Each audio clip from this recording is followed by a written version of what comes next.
Isabel, it's an honor to be here with you today. Congrats on book number 25. I finished this in 2 days, front to back. I love that this has such an emphasis on your definition of feminism, how it's played out in your own life, and the call for us to embrace empowering women and girls on all levels. We both grew up in South America, in Chile, a country that is known to be culturally conservative and a little bit machista. It's made progress, as you know, but decades ago, that was very much the case. You, it seems, have always had a strong voice and knew how to use it with confidence. It almost felt as I was reading this book, like it came naturally to you. Is that the case, or did you really have to work at it? The rage against male chauvinism was natural. I think I was born with it. But the process of transforming the rage into action took years. And it didn't happen until my mid-20s when I started working as a journalist in a feminine and feminist magazine. And then I could find an articulate voice to express that rage and to talk about all the things that needed to be talked over in Chile. Feminism is a revolution that really impacts half the human race. I mean, it's incredible that it has lasted so long to get the results that we have, which are not by any means close to defeating the patriarchy. What has the idea of feminism and the values it holds opened us up to that perhaps in your mother's generation didn't exist? Well, in my mother's generation, the struggle was for women to vote. And of course, there were many other rights that women were fighting for, but it wasn't as articulate as it became in the 50s and 60s.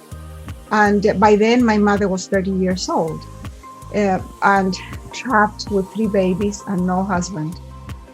My generation pushed forward a lot of rights that today are practically taken for granted by younger generations, at least in this part of the world where we live. But now there is a new wave of young feminists, the Me Too movement and many others, that are much more inclusive. They have incorporated LGBT, transgender, they have incorporated racist issues also, homophobia. All that is part of the movement. It has become much more, I would say, diverse in a way, which is a great thing, because the more people we are engaged in this, the better. There is a whole 2 generations of young men that were brought up by women like myself.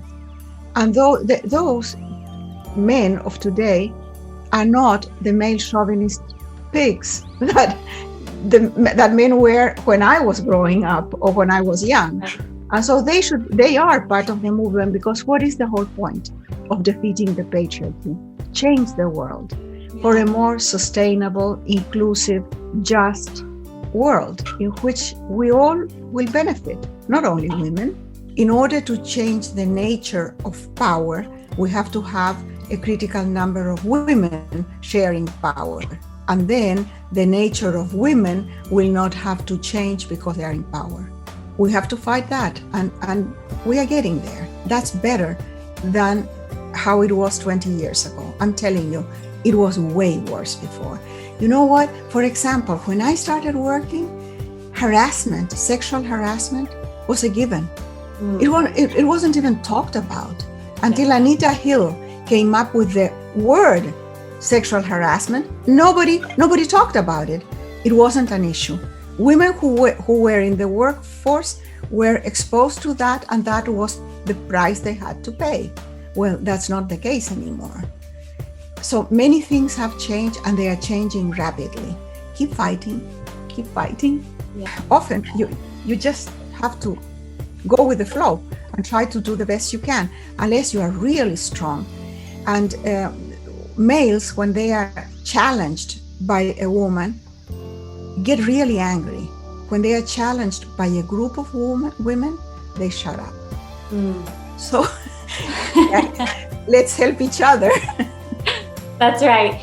Isabel, I want to talk about your writing process. I recently saw on your Instagram that on the 8th of January, you call on the muse of inspiration. I love this idea. Tell us about this ritual and what it means to your writing process. There are exceptions, of course, but in general, that's my sacred time. And I start on January 8th, very early in the morning, coming to my little office. I work in this attic that you see here. It's very small. And I have taken out everything that has to do with the previous book. It's clean. I burn sage. I have my candles. I have my tea. I meditate for a little bit. And then I just sit at the computer and type whatever comes to my heart and my brain without much thought. Because the idea is that that first sentence, which probably will not stay in the book, but that first sentence opens a door into the story.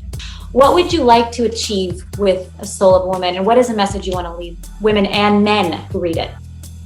I don't want to give a message because I am full of questions. I don't have too many answers.